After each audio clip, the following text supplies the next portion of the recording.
Anita, will Republicans in both chambers of Congress be able to come to an agreement and pass President Trump's agenda? My next guest says the House is moving forward with one bill. Oklahoma Congressman Kevin Hern is the House Republican Policy Chairman. Welcome, Congressman. Great to be with you. So you spent hours at the White House on Thursday and then more hours in the Speaker's office Thursday night. How fruitful were those discussions?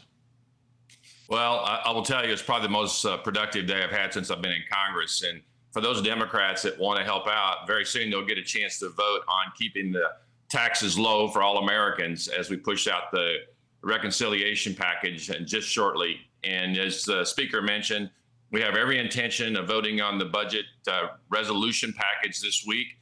We had a great day on Thursday, working through things, a couple small boxes to check. And I know the Speaker is visiting with the President this weekend on those. How critical was it for House Republicans to hear directly from President Trump about what he wants? Well, it was very critical. When you actually get all the staff out of the way, the cell phones put down, and you're talking about how serious this really is. And I'll tell you the seriousness of it.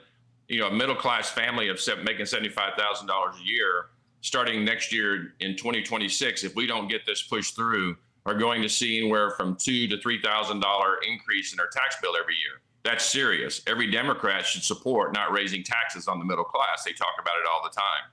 This is important. The president talked about the importance of the national security package, covering, making sure we're securing the border and making sure our military has the funds it needs to address the issues with China and Russia.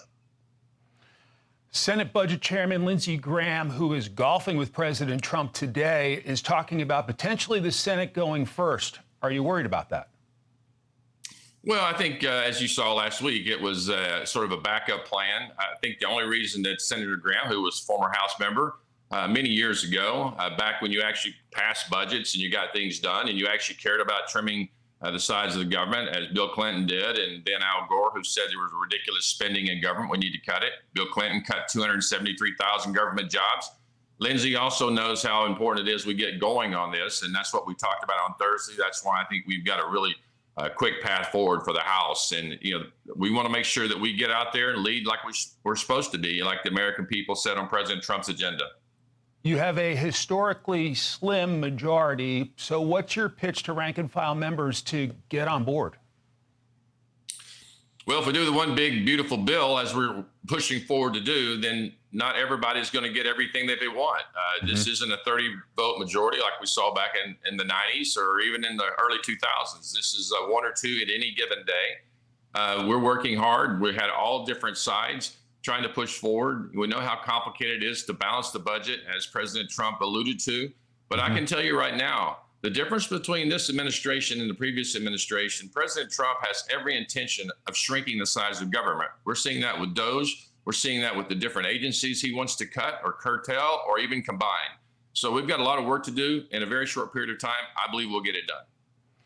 I know, obviously, raising the debt ceiling, the government's ability to borrow more money is a difficult vote for Republicans to take. Do you expect that will be in any big, beautiful bill to be sent to the president's desk?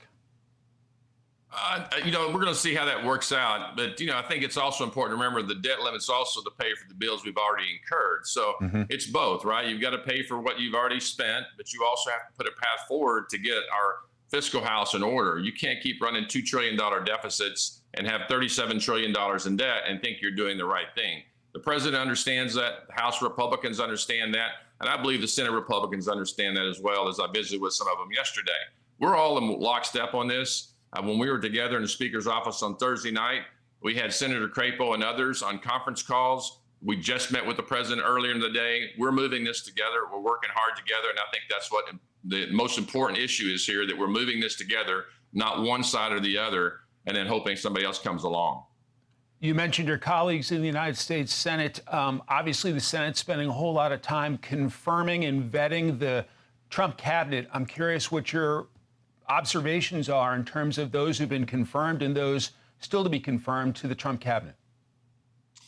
Well, again, I think what's important about these folks, they're wanting to get the DEI wokeness and that the Biden misfits put in place, whether it would be our military or transportation or, FBI, DOJ, the list goes on. And I think that's what you're seeing time and time again. You're seeing corporations across the country removing their DEI wokeness for the majority of them. You're seeing universities do that, getting back to actually educating students on, how to, be engineers and electricians or, whatever part of the world they want to go into. But the issue is that we have people in the cabinet that want to bring national security to bear and economic security back to the American people. And the inflation we've seen under Joe Biden is still hurting Americans every single day. And the president wants to get this under control. He's going to do it with his cabinet members. House Republican Policy Chair Kevin Hern of the great state of Oklahoma, thank you very much for your time. Best of luck with your work. Thanks, Mike.